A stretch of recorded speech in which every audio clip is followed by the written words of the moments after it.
Livro do Jogador. Episódio de hoje, Respondendo Dúvidas número 4. Regras do D&D 5e. Uma produção RPG Next. Seja bem-vindo, seja bem-vinda a mais um episódio do Regras do D&D 5e. Eu sou Rafael47 e, mais uma vez, estou trazendo para você um episódio onde eu respondo dúvidas sobre as regras dos livros do D&D 5ª edição que me foram enviadas por escrito através do e-mail, através de mensagens do YouTube e outros canais de publicação dos episódios. Vamos lá!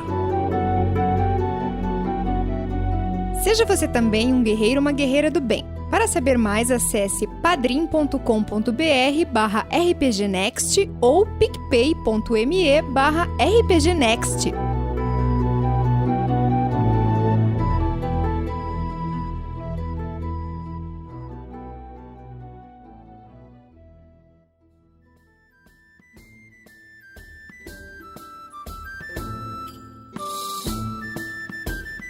A primeira dúvida foi enviada pela CCC, acho que é assim que fala, C2C3. É assim que está escrito.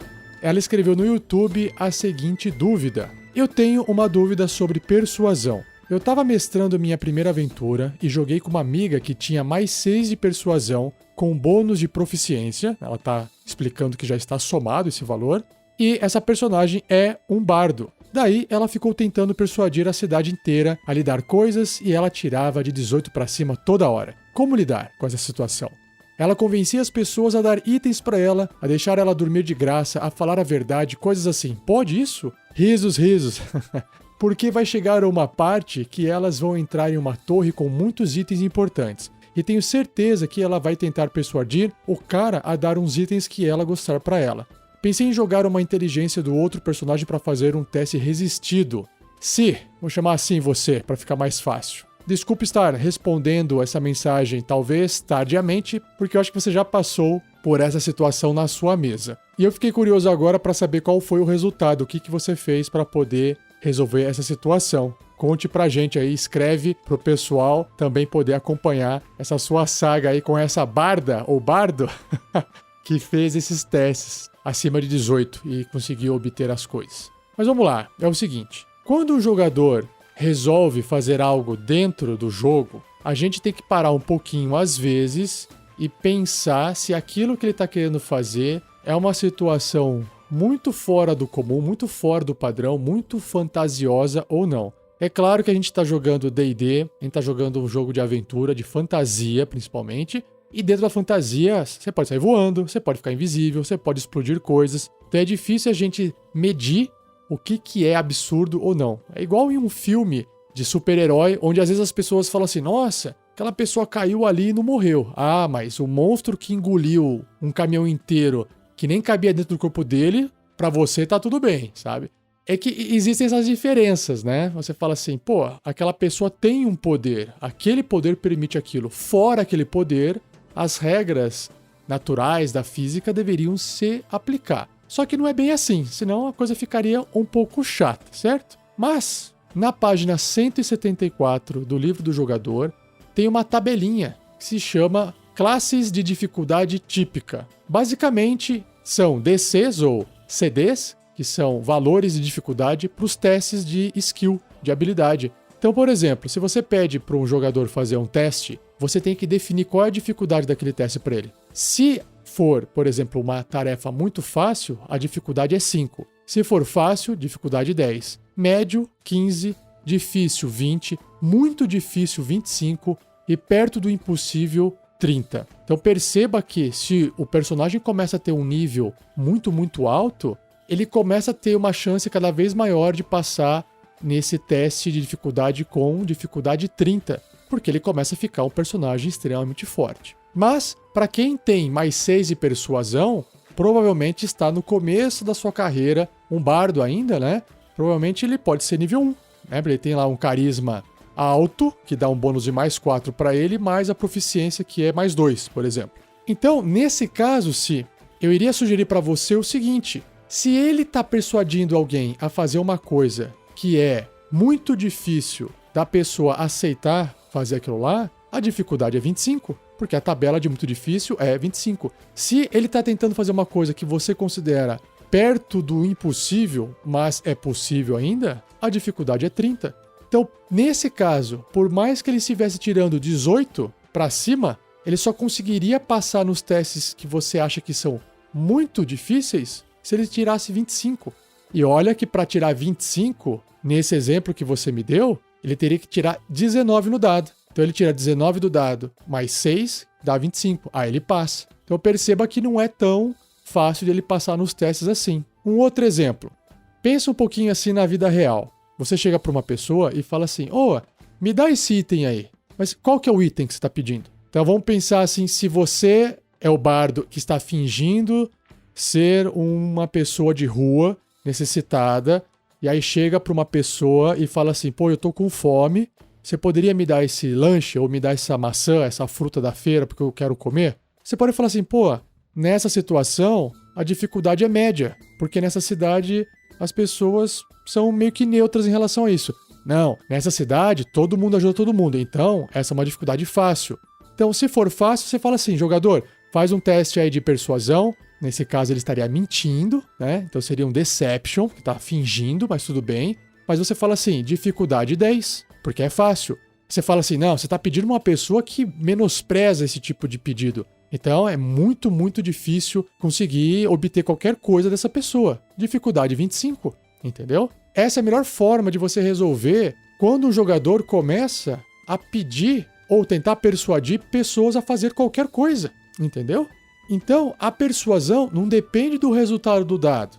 A persuasão depende da dificuldade em ele obter aquilo lá. E, claro, comparando essa dificuldade com o resultado do dado. Isso é, de certa forma, um teste resistido, porque a tabela já te dá valores prontos para você usar. Agora, o que você pode fazer também você pode fazer com que o NPC, se for uma pessoa que ele está conversando, a fazer um teste resistido. Aí você fala assim, o que é que faria o NPC resistir à persuasão? Você pode colocar, por exemplo, um insight. O insight será que isso faz sentido? Será que eu poderia doar esse tipo de coisa para esse personagem? Ou você pode me dar essa espada que está aí na sua mão, na sua cintura, porque de repente agora eu quero essa espada para mim? Tipo, a espada é da pessoa. Você até pode fazer um teste resistido de insight, mas a coisa é tão óbvia de que aquela pessoa em nenhum momento daria a espada que é dela pro bardo. Então, o bardo não consegue simplesmente, ou qualquer outro personagem, persuadir e conseguir o que ele quiser. Não é assim que funciona. Você pode colocar a dificuldade, é praticamente impossível, dificuldade 30. Pronto, resolve o seu problema. Porque num teste de insight dessa pessoa que tem espada na cintura, por exemplo, mesmo que ela faça esse teste e de repente você tirou 1 no dado, aí ela tem insight mais 3, deu 4. Aí o bardo simplesmente conseguiu a espada. Qual que é o motivo daquela pessoa ter dado a espada pro bardo? Você teria que tentar imaginar uma cena que justificaria. Ou melhor ainda, o bardo, vamos fazer assim, se você quer deixar isso mais aberto, o bardo tem que ter falado alguma coisa que justifique a persuasão. Você pode fazer isso antes ou depois da rolagem. Se você pedir essa frase para o jogador de persuasão antes, você pode definir que, se a frase dele foi muito, muito boa, de persuasão, a dificuldade do teste vai ser mais baixa. Se a frase foi uma coisa assim, nada a ver, do tipo, me dá esse negócio aí, do nada, você fala assim, dificuldade 30, certo? Agora, se você quer usar a rolagem, o teste resistido, ou seja, fazer uma rolagem de D20, somar o bônus de insight do NPC para definir qual é a dificuldade da persuasão do bardo, nesse caso, como o valor pode variar, por exemplo, que nem eu citei, se tirar 1 com bônus de mais 3, vai variar de 3 a 23, né? Varia bastante. Eu deixaria a frase do bardo vir apenas depois do teste. Então, você chega pro jogador e fala assim, bardo, jogador do bardo, rola o seu teste de persuasão. Aí ele tirou lá 18, ok? E aí... Não vou falar 18. Vamos supor que tirou 4 no dado. Com mais 6, 10, tá? Tirou 10. Um valor baixo. E aí você fala, vou fazer um teste de insight para esse NPC para ver se ele entrega a espada ou não que o bardo pediu, né? Que pediu do nada. Beleza, eu tirei 2 no dado, mais 3, 5. Então o bardo ganhou no teste resistido. Nesse caso, se o bardo ganhou... Provavelmente o bardo falou alguma coisa que faça sentido para persuadir o NPC a entregar a espada. E aí cabe ao jogador, que está controlando o bardo, a inventar uma frase consistente. E você, como sendo mestre, fala assim, pera aí, essa frase não faz sentido algum. Ah, mas eu passei no teste. Não, você só vai obter isso se a frase fizer sentido. Ah, então para que serve a rolagem de dado? Porque a rolagem de dado define se o NPC vai acreditar ou não, se ele vai aceitar ou não a frase que você falou que fez sentido. Porque se não fizer sentido a frase, não tem o motivo de entregar a espada. É por isso que essas situações geram aquelas cenas de incongruência, onde parece um jogo de videogame, né? Onde só porque... existe um canal no YouTube, que acho que chama Viva La Dirty, alguma coisa assim. Eles fazem lá um vídeo que se chama Epic NPC, ou em inglês, né? Epic NPC Man, o homem épico NPC. Ele é um carinha que tá na cidade, só que ele imita um personagem de jogo de videogame, tipo Skyrim, né? E aí tem uma cena num episódio que tem uma... Como é tudo filmado, então são atores ali fazendo a filmagem, né? Eles estão simulando que eles estão dentro de um jogo do tipo um MMO ou um Skyrim, e eles estão controlando um personagem, né? E aí tá lá, a cena é a personagem, que é uma guerreira, ela tá ajoelhada, e tem o soldado, que é um NPC, que é programado pelo jogo. Ele tá do lado, com a espada apontada pra ela e falando: eu vi com meus próprios olhos que você assassinou aquela pessoa sem nenhum tipo de piedade, que você roubou aquela pessoa e por causa da lei da cidade você será executada. E ele fica falando, e realmente tem um corpo do lado. E que você matou, e ela tá fazendo cara de paisagem, assim, esperando o diálogo do NPC acabar. E aí ele pergunta assim pra ela: você tem alguma coisa que gostaria de dizer antes que a sua sentença seja executada? Aí aparece na tela, assim, como se fossem as opções do jogo, né? Pra escolher a resposta num jogo de RPG digital. E aí tem lá a opção de fazer um teste de persuasão. E aí ela escolhe o teste de persuasão, e aí ela clica assim com o mouse, e aí o personagem dela, né? Que é ela mesmo, fala: eu não fiz nada. Aí o cara, como ela passou no teste, o guarda fala: ah, então tá bom, desculpe, foi um engano, não sei o quê. Ele guarda a espada e simplesmente tá mínima. Aí ela levanta, sai correndo, sai um pouco de perto do guarda, enfia a espada num outro NPC que tá andando, aí os guardas saem com a espada, saem correndo atrás dela e ela foge. Ou seja, essa inconsistência de você ficar criando uma situação onde existe um teste matemático gera essas situações engraçadas. Se vocês estão se divertindo com essas situações de rolagem de dado que são engraçadas, não tem problema deixar assim. Agora, você me disse aqui na sua mensagem que você ficou preocupada porque eles iam entrar num lugar e aí você não gostaria que o bardo persuadisse lá um cara e começar a dar item pra ele, né? Pro bardo ou pra barda, não sei. Então, eu sugiro que você aplique essa tabelinha da página 174, tá bom? Vai fazer todo sentido. Basta você fazer assim, jogador. Vou dar um último exemplo e encerrar esse assunto. O bardo chegou lá e falou assim: ah, mestre, eu quero persuadir aí o cara a me dar esse item pra mim.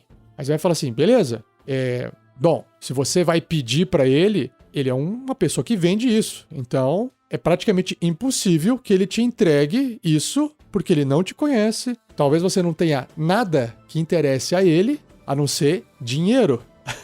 Mas se você não vai comprar nada dele, não tem o que fazer. Então, dificuldade 30. E outra, se for impossível, ele simplesmente não pode obter isso. Você fala assim, é impossível, não tem como. Mas deixa o jogador falar. Então fala, tá, então faz o seguinte, deixa ele falar primeiro. Converse com o personagem, com esse NPC que tem itens, e faça a sua frase. O que você quer falar para ele para que ele possa te dar o item? Aí o jogador vai ficar assim, eita. Aí vocês vão fazer o roleplay ali, né? Olá, senhor guarda. Você poderia me dar esse anel mágico aí? Eu achei muito bonito. Aí você responde no guarda. Olá, aventureiro. Então, infelizmente, como você pode ver, eu sou um lojista, eu adquiri esse item com muito trabalho e ele tá custando 100 moedas de ouro. Então, infelizmente, eu não posso fazer essa doação generosa pra você. E aí o cara não precisa fazer teste. Você já falou, olha, custa 100 moedas de ouro. Aí o bardo pode falar assim, mas eu quero fazer um teste de persuasão aqui, mestre. Você fala assim, tá, mas o que você tá usando como persuasão? Porque ele tá vendendo o item. Ele fala, não, eu só quero persuadir. Sim, mas pra você persuadir, você precisa de um argumento. Você precisa de falar alguma coisa ou negociar. Às vezes tem a questão de fazer negociação. Aí o cara fica assim, então tá bom, eu vou fazer o seguinte. Converse mais com o NPC. Olá, NPC. Infelizmente eu estou sem dinheiro suficiente para comprar seu item. Esse é o bardo falando, né?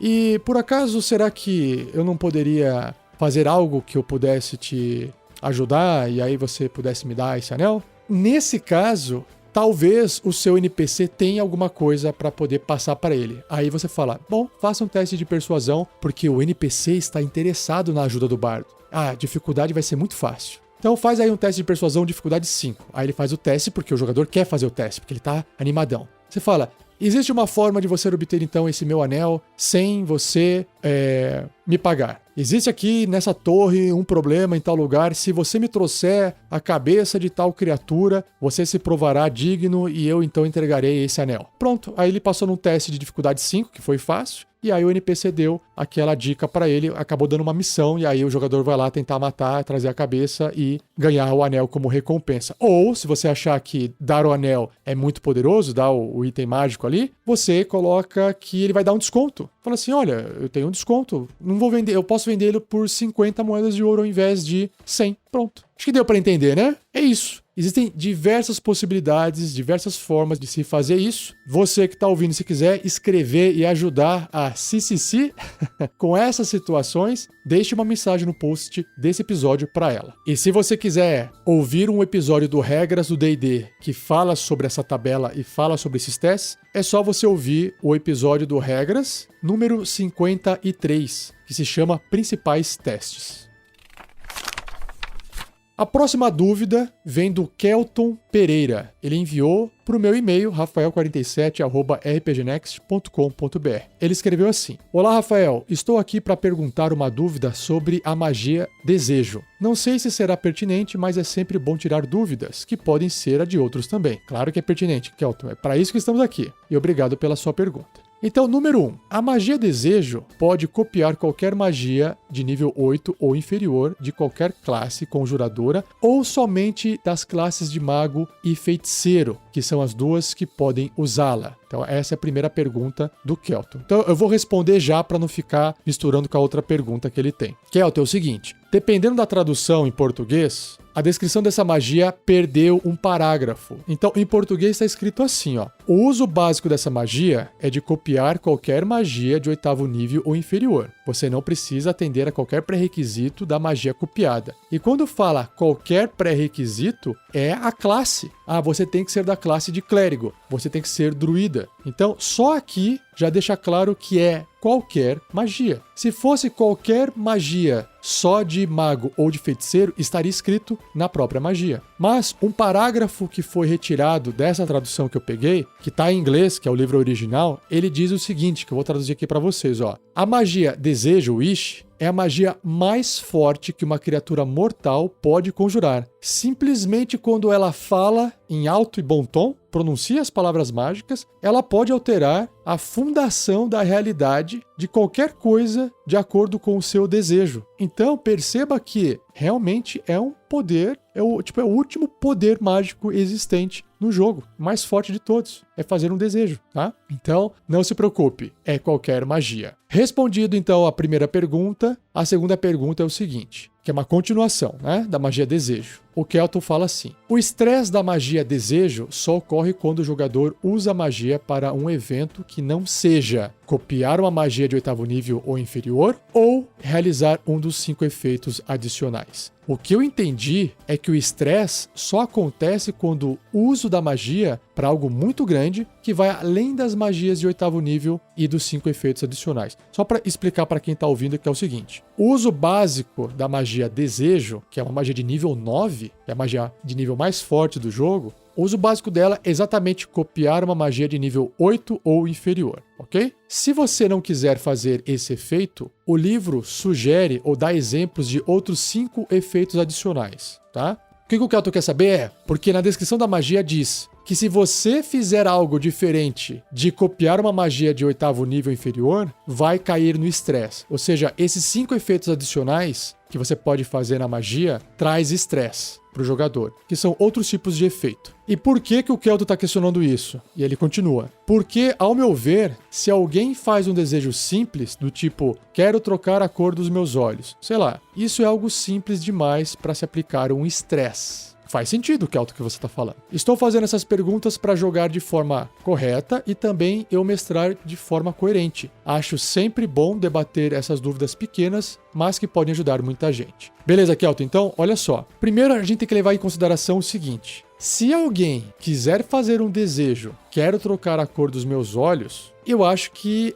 pode parecer um desperdício de uso de magia. A princípio, ok? A princípio, parece que sim, você concorda? Porque existem magias de truque, acho que a prestidigitação, que consegue fazer isso. Mas qual que é a diferença? A diferença é que você trocar a cor dos seus olhos é permanente aqui na magia do Wish. E num truque, ela vai durar o tempo da magia. Aí você fala assim, cara, mas trocar a cor do olho é uma coisa assim irrelevante. Como é que isso pode gerar estresse para a magia Wish? Se você desejou algo que é irrelevante, o problema é seu. Você não pode julgar se aquilo é ou não relevante, porque a pessoa escolheu fazer algo com a magia de desejo irrelevante. O fato de ser irrelevante não faz a magia ser mais ou menos estressante. Porque senão, você fala assim, eu tenho um desejo, eu quero trocar a cor do meu olho. Você trocou a cor do olho? Aí você faz, agora eu quero trocar a cor do meu cabelo, quero trocar a forma da minha cabeça, agora eu quero ter orelhas compridas, agora eu quero ter nariz curto. E você vai mudando, vai fazendo uma plástica mágica na sua aparência pouco a pouco. Você poderia fazer isso só de uma vez, mas perceba que, dependendo da situação de jogo, dependendo da história que você estiver jogando, às vezes trocar a cor dos seus olhos, ou o jogador quer trocar a cor dos seus olhos, pode ser a diferença entre a vida e a morte. Então, imagina uma situação. O seu personagem, que tem olhos negros, chegou numa cidade onde todo mundo só tem olhos verdes. E aí, todo mundo começa a olhar muito estranho para você. Com o tempo, você vai descobrindo que todas as pessoas que tinham olhos naquela cidade que não tinham olhos verdes foram presas ou foram assassinadas. Porque tem um nego maluco lá que tem, sei lá,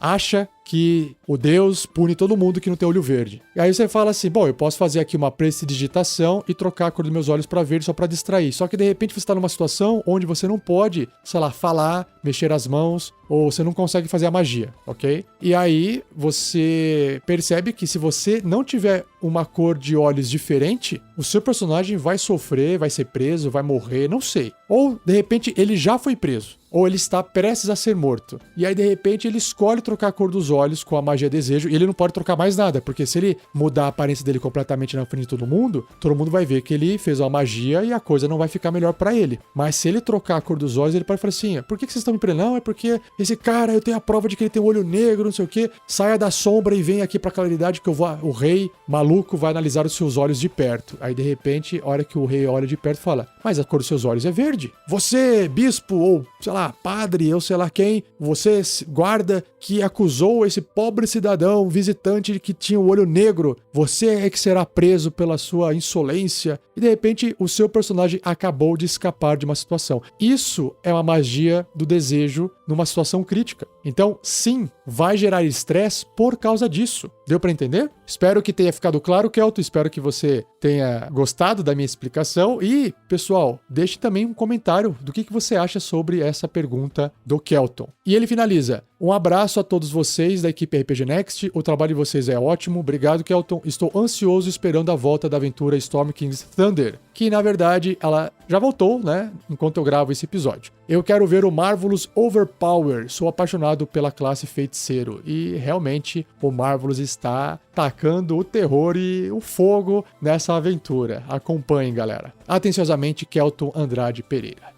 E se você quiser ouvir mais sobre magias fortes de nível 9, principalmente de abjuração e conjuração, que é a magia Wish, desejo, ouça Regras do D&D, episódio 113, 5 magias de nível 9, abjuração e conjuração. Próxima pergunta também veio de Kelton Pereira. Ele escreveu o seguinte, continuando. Bom dia, boa tarde, boa noite, Rafa47, tudo bem? Tudo bem, Kelton? Passou um tempo entre a sua primeira mensagem de e-mail e essa, mas aqui no episódio é relevante. Então ele escreve, aqui é Kelton Pereira de Itabira, Minas Gerais, novamente, e estou de volta para saber se você poderia me auxiliar em outra dúvida. Essa referente ao episódio 117 do Regras do D&D 5e, que fala sobre as condições. A minha dúvida se baseia nas condições inconsciente e paralisado, pois ambas geram um acerto acerto crítico caso o atacante esteja a 1,5 m do alvo. Então, calma, pausa. Kelton, vamos lá, só vou te corrigir um pouquinho aqui. Elas não geram um acerto crítico caso o atacante esteja a 1,5 m. Não, só será um acerto crítico se o ataque acertar. O ataque é feito com vantagem contra uma criatura inconsciente ou paralisada, se o atacante estiver adjacente. Se acertar esse ataque, aí sim é crítico. Então, ainda tem que ser feito o ataque, beleza? Ou seja, existe a chance de errar, mesmo sendo um ataque com vantagem. Inclusive, se no ataque com vantagem, rolando os 2d20 para tentar acertar, o atacante tirar 1 e 1, é uma falha crítica, tá bom? Então, continuando o e-mail do Kelton. Quero propor aqui uma situação e queria saber qual a melhor maneira de abordá-la. Então, vamos ver. Caso um ladino de nível 3, que tenha pegado o arquétipo assassino e esteja usando uma arma corpo a corpo de ladino ou com a propriedade finesse, realize um ataque com uma dessas duas condições, paralisado ou inconsciente. Então, beleza. Tô imaginando o ladino de 3º nível, assassino, né? Usando lá uma arma finesse, porque acho que tem pré-requisitos para fazer alguma coisa que ele vai descrever, e tá do lado do seu alvo, que está paralisado ou inconsciente. Se a criatura estiver surpresa, que é uma outra condição, entre aspas, se é que tem como ser surpreendida quando se está inconsciente, sim, né? Na verdade, se você está inconsciente, nada importa. Qualquer coisa vai ser uma surpresa para você. Gerando outra dúvida, ele escreve, mas acredito que seja possível ser surpreendido estando paralisado. Sim, olha só. Estando inconsciente, tanto faz a condição de surpresa. É irrelevante porque você está inconsciente. Você não tem noção da redondeza das coisas, tá? E isso está descrito no próprio livro, na condição inconsciente. Agora, paralisado, você ainda enxerga, você ainda ouve, né? Então, ele está ainda consciente em relação ao ambiente que o cerca. Então, sim, uma pessoa paralisada pode ser surpreendida, ou não. E aí ele escreve aqui, né? Isso permitiria o ladino usar o assassinar, que é uma habilidade do ladino, ou seja, seria um acerto crítico. Já a gente lê o que é o assassinar. Neste caso, o crítico seria dobrado, ou seja, um crítico do assassinar mais um crítico ocasionado pela condição. Ele fez essa pergunta. Para mim, faria sentido ser o dobro do crítico, né? Já que, se o alvo está paralisado ou inconsciente, o ladino teria muita facilidade em acertar uma parte vital. E a mesma dúvida eu gostaria de estender para um ladino de 20º nível. O ladino de 20º nível, que está no arquétipo assassino, ganha o golpe letal. O alvo teria que fazer um teste de constituição, porque nas condições paralisado e inconsciente, ele só falha em teste de força e destreza. Tá? Então até aqui tudo bem. Se o alvo não conseguisse passar no teste, quer dizer que o ladino daria um crítico quadruplicado? Gostaria de saber como você iria narrar uma cena dessas. Então vamos lá, Kelton.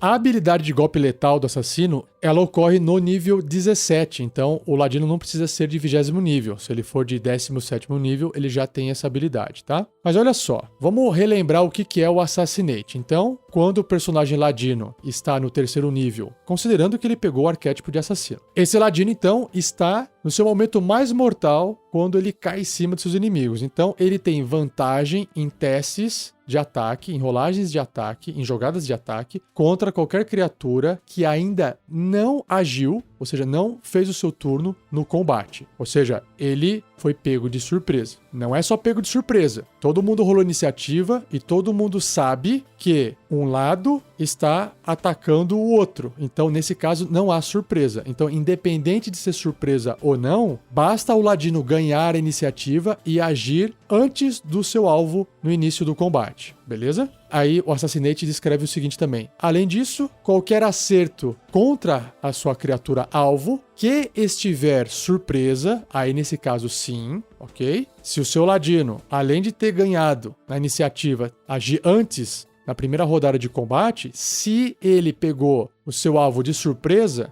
ou seja, o alvo não sabia que seria atacado pelo ladino, esse ataque que foi feito com vantagem do ladino também é um crítico, tá? Primeiramente, é isso. O que representa se o ataque é um crítico? Você rola lá o dano 2 vezes da arma e soma qualquer bônus a isso. Então perceba que crítico é crítico. Se você tirar 20, não é mais crítico do que o crítico do ataque do Assassinate. Não existe isso. Então, dentro da regra oficial, a resposta é não, tá, Kelton? Não tem como você ter, nesse caso, um crítico dobrado, porque crítico já é o ataque normal da arma dobrado. Não tem como dobrar o crítico, não existe isso nas regras oficiais. Claro que você pode criar uma regra da casa e fazer isso, mas eu não acho interessante. Por que eu não acho interessante? Porque o Ladino já tem o Sneak Attack. O Sneak Attack é o ataque furtivo, que é a ideia de você estar acertando um ponto vital. Quando você tem um crítico também com Sneak Attack, você vai dobrar os dados da arma, você vai dobrar os dados do Sneak Attack e o dano vai ser gigantesco. Então, não faz sentido ficar dobrando o valor do crítico. Crítico é crítico por si só.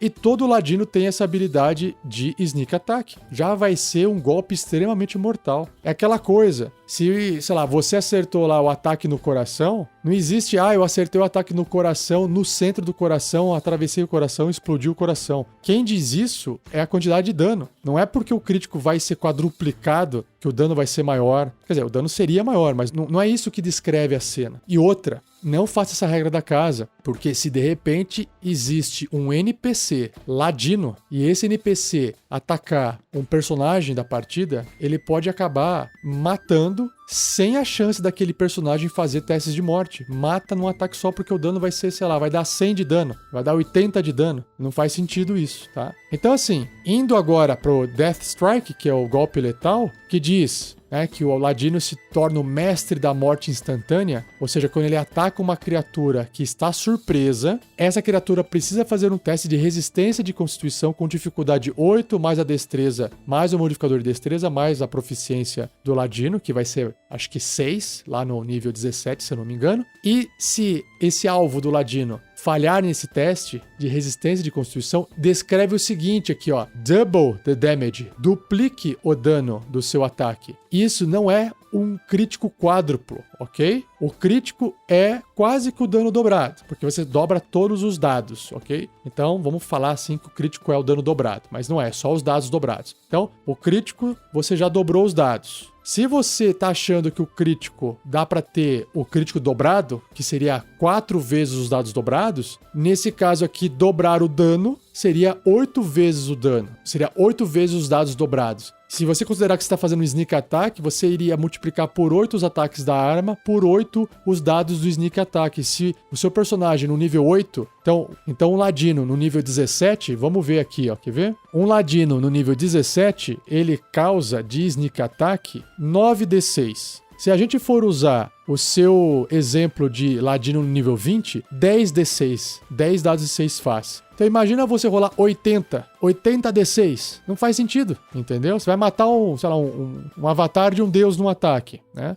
Seria engraçado? Seria, mas é extremamente desbalanceado. Então vamos pegar a pior situação sem a gente alterar as regras oficiais do jogo. Vamos pensar o seguinte. Faz de conta, então, que você tem um Ladino de nível 20 e ele vai usar o Assassinar e vai usar o Death Strike, ok? Então, primeiramente, com o Assassinar, o seu Ladino está tendo vantagem no ataque contra uma criatura que ainda não agiu no turno no início do combate. Então você já tem vantagem para atacar. Então você chegou lá do ladinho da criatura, nas costas dela lá, e vai atacar ela com o seu Assassinar. Então, se você tem vantagem, significa que você também vai causar o Sneak Attack. Porque o Sneak Attack diz exatamente que uma vez por turno, ele pode causar esse dano extra a uma criatura que ele atacar se ele tiver vantagem no ataque. É o caso do Assassinar. Beleza. E aí, vamos imaginar o seguinte. Você pode, se você estiver surpreendido o seu alvo, a hora que você acertar esse ataque, vai ser crítico. Então você vai rolar 2 vezes os dados da arma e você vai rolar, ao invés de 10d6 de dano com Sneak Attack, você vai rolar 20d6. Isso só com Assassinar. Aí você tem um Death Strike. E aí a criatura não passa nesse Death Strike, no golpe letal. Ela falhou. O que você vai fazer? Você vai dobrar esse dano que você acabou de rolar. Então você rolou lá a sua arma aqui,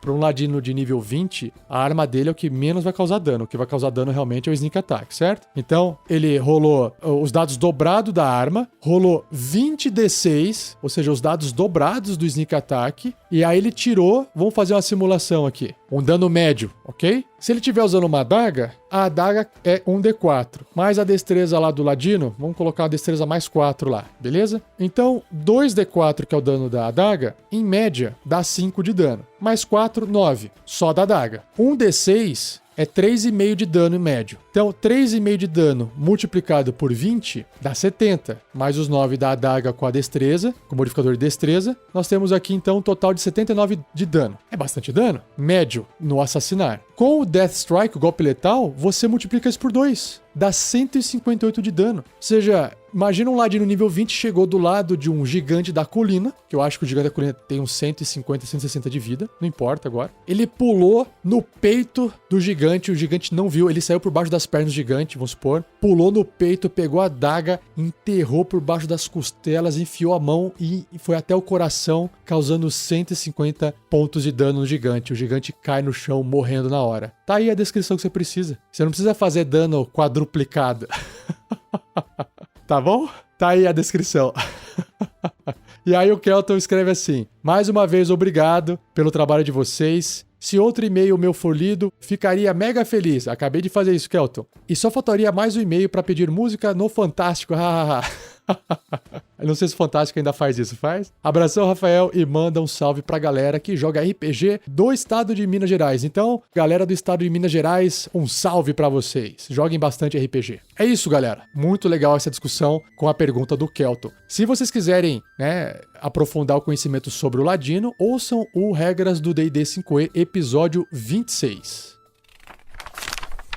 Próxima pergunta, agora uma pergunta mais curtinha, veio também do YouTube. Quem escreveu foi o Armeiro. Ele falou assim: se eu tiver proficiência com armadura média, eu começo a campanha com alguma armadura ou devo comprar na campanha? Ou comprar antes de começar e diminuir as peças de ouro que eu começo? Então vamos lá. Armeiro, funciona assim, claro. Você pode conversar com o seu mestre e vocês podem combinar o que vocês quiserem. O RPG é assim. Mas, para seguir as regras do livro, funciona da seguinte forma: ou seu personagem recebe uma quantidade de dinheiro, ou ele começa com os equipamentos iniciais, que estão descritos na classe do seu personagem, e no equipamento inicial, além de vir um tipo de armadura ou não, às vezes pode vir um escudo ou não, aí você pode escolher, tem lá um lugar que você pode escolher, geralmente a arma, né? Às vezes vem um restinho de dinheiro, umas moedinhas extras lá, que é tipo uns trocados lá, tá? Então você opta, ou você usa o dinheiro, ou você usa o equipamento inicial, se você quiser seguir a regra do livro, tá bom?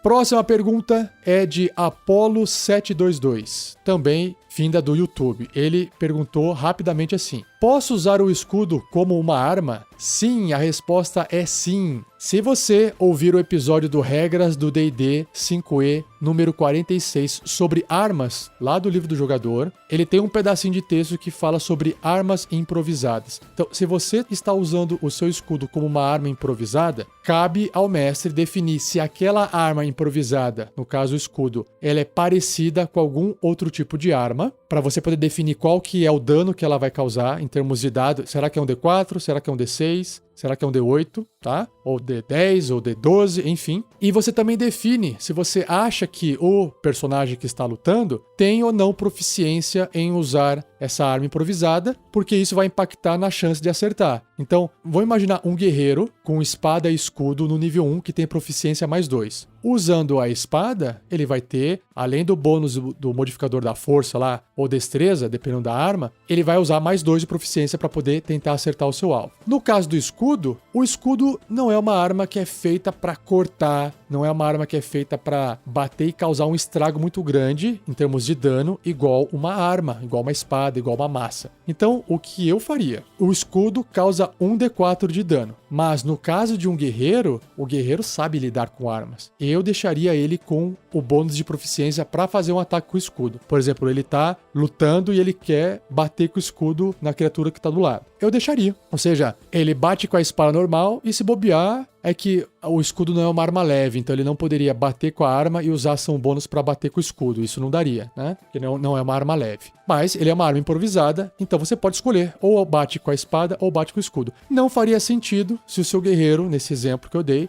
segurando a espada, optar por bater no escudo. Não faz sentido nenhum. Agora, olha só, presta atenção no RPG, presta atenção no roleplay. Nada impede do guerreiro fazer um ataque com a espada e o narrador, o jogador narrador, falar assim, mestre, é o seguinte, ó, eu tô batendo com a espada, mas eu quero narrar que eu bati com o escudo, beleza? Porque eu tô trocando o ataque da espada pelo ataque com o escudo. O dano vai ser o mesmo, não é o dano do escudo em si, ainda é o dano da espada. Mas pra narrativa, eu quero falar que o meu guerreiro bateu com o escudo porque vai ficar legal. Que eu quero fazer sair sangue do nariz dessa criatura. Eu quero, né? Pronto, eu não vejo problema. Faz o ataque com a espada, mas você basicamente bateu com o escudo. Agora, se o seu personagem perdeu a espada e só tá com o escudo, aí é diferente. Aí ele quer bater com o escudo. Nesse caso, eu reduziria o dano. Vamos supor, em vez de ser uma espada longa que causa 1d8 de dano, com uma mão só, ele vai causar 1d4 o escudo, ok? Vai aplicar o modificador de força ou da destreza, se for o caso, não tem problema nenhum. Só que o dado de dano é 1d4.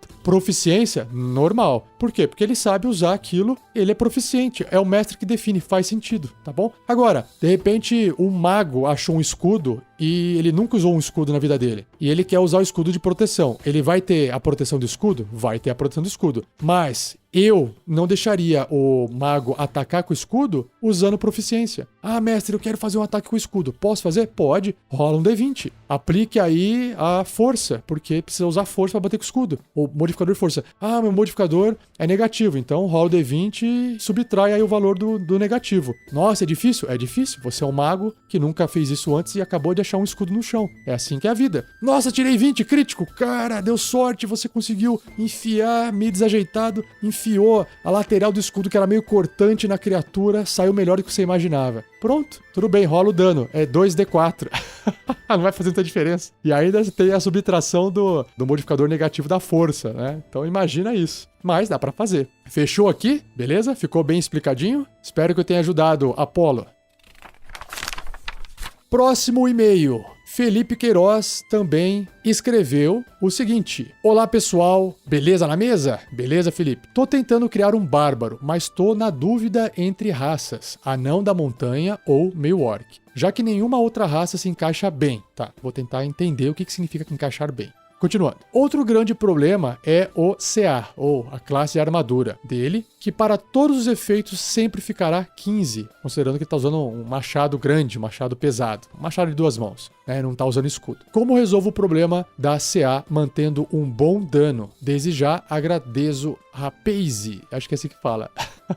Então vamos lá, Felipe, é o seguinte, ó. Primeiro eu vou te dar uma resposta técnica, depois eu te dou uma resposta mais, né, de RPG, narrativo. Olha só, infelizmente, se você quer sempre ter um dano maior, para você ter um dano maior com a maior arma possível, no caso de um bárbaro aqui, você está usando o máximo de pontos de força. Então você tem que aumentar a força do personagem no limite, ok? No limite que o livro permite você aumentar. E aí quando você coloca lá o meio orc fica mais forte ainda, né? O problema é que quando você gasta muitos pontos, dependendo da forma que você construiu o seu personagem, porque você pode estar construindo o seu personagem, e na hora de construir os valores dos atributos, ali da força, destreza, constituição, inteligência, sabedoria, carisma, dependendo da forma, do método de definir esses valores, se for por compra de pontos, você vai gastar muitos pontos para aumentar a força. E vai sobrar o quê? Poucos pontos para você colocar na defesa. Um bárbaro que não use armadura, ele vai aplicar, além da destreza, que é o normal, na classe de armadura, ele aplica também o bônus de constituição. Ou seja, se você colocou muitos pontos na força, é natural que a defesa do seu personagem vai ficar mais baixa. Então não tem muito como escapar disso, tá? Então, se você quer uma CA alta, você teria que aumentar a destreza ou a constituição, ou os dois. A vantagem da constituição alta é que o personagem vai ter mais vida, ou seja, vai ser mais duradouro, né? Em termos de pontos de vida. E tem alguns testes de constituição também que serão beneficiados, os testes de resistência principalmente. Agora, destreza alta, né? Além dos testes de resistência de destreza, que também vão ser mais altos, algumas skills serão mais altas e a iniciativa, ou seja, o seu bárbaro terá uma chance maior de começar o combate, de estar no início da rodada de combate, o que é extremamente importante às vezes, né?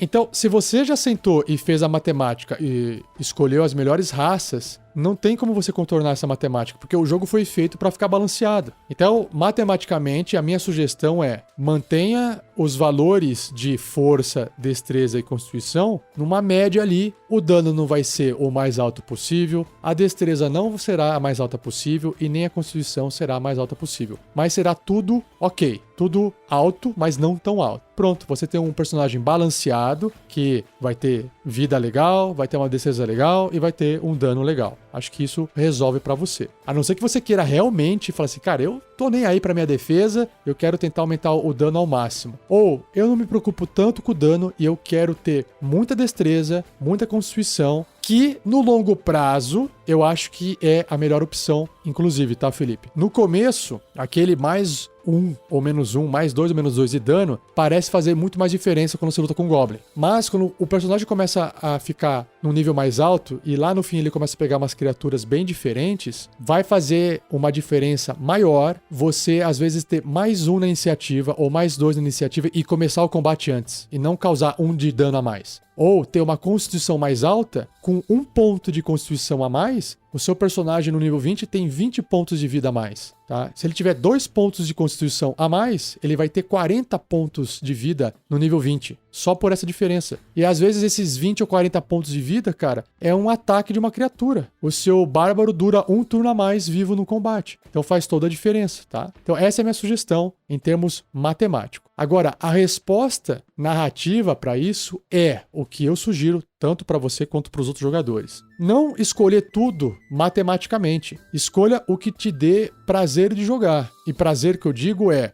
se você quer montar um meio orc bárbaro extremamente forte, coloca força. Ah, mas a minha CA vai ficar baixa. Cara, ele é forte, ele não tá nem se importando para isso. E outra, a força não representa só a capacidade de destruir alguma coisa, representa também a resiliência dele. Então, cara, eleva ao máximo a força, eleva ao máximo a constituição e desencana da destreza, entendeu? Porque isso é o que representa o seu personagem. Isso é o que ele é. Então tenta pegar os atributos e fazer ele se encaixar com a personalidade do seu personagem, independente se a matemática é balanceada, é boa ou não, entendeu? Porque também, de novo, no longo prazo, você jogar com um personagem que você criou narrativamente é mais legal do que você jogar com um personagem que tem os números bons, entendeu? Porque os números não tem emoção ali, sabe? Agora, a personalidade do personagem tem, tá? Mesma coisa. Ah, eu peguei aqui o Anão da Montanha, a força dele é ok, tipo, só um pouquinho forte, só uma força 12, uma força baixa. Em compensação, eu coloquei a constituição no máximo e a destreza no máximo. E aí você tem um anão, cara, que ninguém consegue acertar e quando acerta o bicho não morre. Você quer um bárbaro mais chato e difícil de matar do que um anão da montanha desse tipo? Pronto. Aí ele vai ser conhecido como o anão bárbaro imortal, o anão bárbaro que incomoda todo mundo. Ele demora pra matar, mas ninguém mata ele, sabe? Então,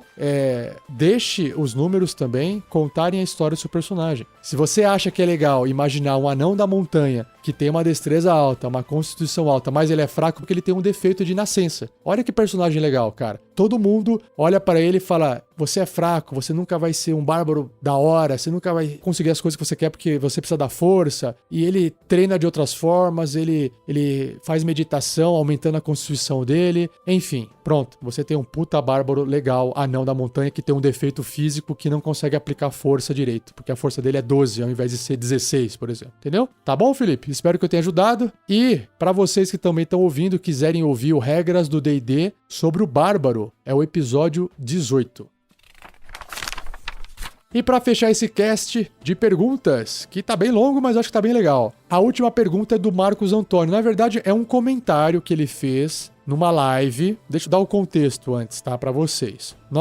No momento dessa gravação, estou gravando aqui no mês de março de 2020, esse episódio de respostas. E a gente vem fazendo lives no YouTube da aventura da Storm King's Thunder, a Tormenta do Rei da Tempestade, a segunda temporada. E no último episódio que a gente jogou, aconteceu uma cena. Então, cuidado que eu vou aqui dar spoilers, tá bom? Se você quer ver a aventura, quer acompanhar sem spoilers e ainda não viu, não ouça o que eu vou falar agora. Então, vamos lá. Então, estava ocorrendo um combate contra gigantes. o Magal, que estava envolto por completa escuridão, porque tá à noite e ele tá fora de fonte de luz, ele resolve disparar uma flecha contra um gigante que não estava enxergando ele, porque ele estava dentro da escuridão. Então, o Magal tá enxergando o gigante porque o gigante está perto da luz, mas o gigante não enxerga o Magal porque o Magal está dentro da escuridão. Então, para todos os efeitos, o Magal está invisível para o gigante. Quando um personagem está invisível para o seu alvo, você faz um ataque com vantagem contra esse alvo, certo? Só que o gigante, porque ele estava sendo atacado diversas vezes, ele resolveu entrar no modo esquiva. Ele colocou a mão assim na frente do corpo para se proteger e ele entrou no modo esquiva. O que significa o modo esquiva? O modo esquiva é todo ataque feito contra você é feito com desvantagem.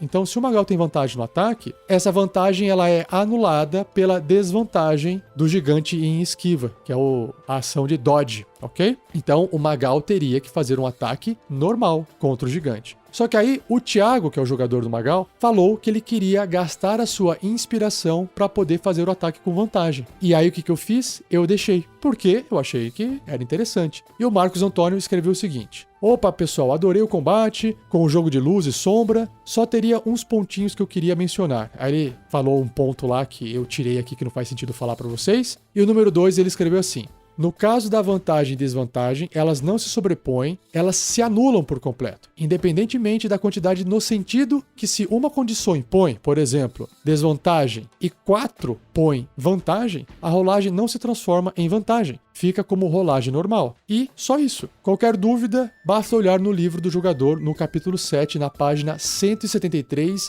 vantagem e desvantagem. Respondendo então, Marcos Antônio. Marcos, você está certo. E sim, eu sei e sabia dessa regra naquele exato momento. Acontece que o livro do jogador criou essa regrinha para evitar essa matemática maluca. Ah, eu tenho desvantagem. Ah, mas eu tenho vantagem contra você por causa disso. Então anulou. Mas eu também tenho outra vantagem contra você por causa disso. E você não teria como somar inúmeras vantagens para poder passar por uma desvantagem e depois passar por um ataque normal e deixando com vantagem. Realmente não tem como acontecer isso. Por quê? Porque senão fica uma sacanagem. A pessoa fica fazendo aqueles combos e o pessoal se perde na matemática. E a ideia do D&D Quinta Edição é simplificar o sistema, fazer um combate mais rápido, né? Ficar fazendo essa coisa de ficar calculando todos os mínimos detalhes. Ou tem vantagem, ou é normal, ou tem desvantagem. Só que no uso da inspiração, eu resolvi que a inspiração, que inclusive é uma coisa que o pessoal vota no término da live, qual jogador que melhor interpretou seu personagem, ele ganha inspiração, aquela inspiração, ela faria todo sentido em trazer uma vantagem, entendeu? Então é isso, eu achei que naquele momento era mais emocionante, era mais legal, porque o jogador também gastou a vantagem dele, ele não poderia usar em outro momento. Por que ele não pode gastar e obter a vantagem, né, naquela situação? Então, realmente foi, naquele momento, uma regra da casa que eu apliquei. Agora, lembrando, não só para o Marcos Antônio, mas para todo mundo que está ouvindo. Se eu fiz isso valer para o jogador, vale para o mestre. Então, se o mestre quiser fazer a mesma coisa com um NPC, com um monstro contra os jogadores, ou os personagens dos jogadores, o mestre tem direito de fazer a mesma quebra de regra. Então, não tem muito problema você, às vezes, mudar a regra de um lado, desde que você mude a regra para todo mundo. Porque o mestre está jogando com os monstros que é contra os personagens e vice-versa. Então, mudou a regra para um, muda a regra para o outro. E eu vou te falar uma coisa, Marcos. Quando você acha que tem uma vantagem nas regras que estão beneficiando os jogadores, se é uma regra que qualquer NPC pode usar, quem vai estar sendo prejudicado são os próprios jogadores. Se é uma regra específica de uma magia que só o mago tem, aí realmente só o mago vai ser beneficiado. Mas se é uma regra base do sistema de combate, por exemplo, qualquer outro combate, eventualmente, ao longo das partidas, os monstros também vão acabar usando aquela vantagem em combate contra os personagens jogadores. E no final das contas, essas mudanças sempre vão dar uma pequena vantagem para os monstros no longo prazo, tá bom? Espero que tenha ficado claro.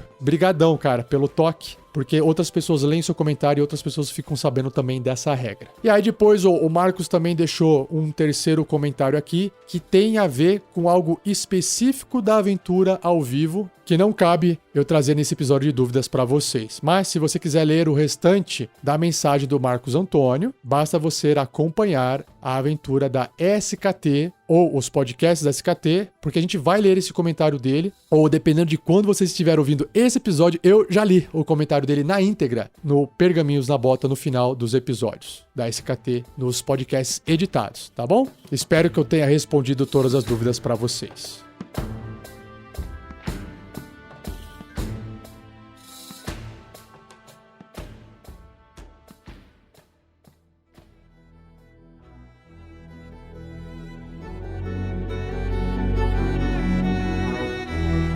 Ufa! E assim eu encerro mais um episódio sobre dúvidas do Regras do D&D 5e. Espero que você tenha gostado. E se ainda tem mais gente com mais dúvida, pode escrever para mim em rafael47@rpgnext.com.br ou pode escrever no post do episódio no YouTube ou no site, onde você puder escrever, tá bom? Não se esqueça de compartilhar. Um muito obrigado pro editor Gleico Vieira Pereira e se você puder nos avaliar nos aplicativos de podcast, no iTunes, com quantas estrelas forem possíveis que você acha que vale a pena, e isso torna o nosso canal mais visível, tá bom? Ajuda a propagar o projeto. Agradeço mais uma vez a todo mundo que participou e me enviou essas questões. Vocês ajudaram a fazer mais um episódio fantástico como esse. Valeu, pessoal. Obrigado, um abraço e até o próximo episódio.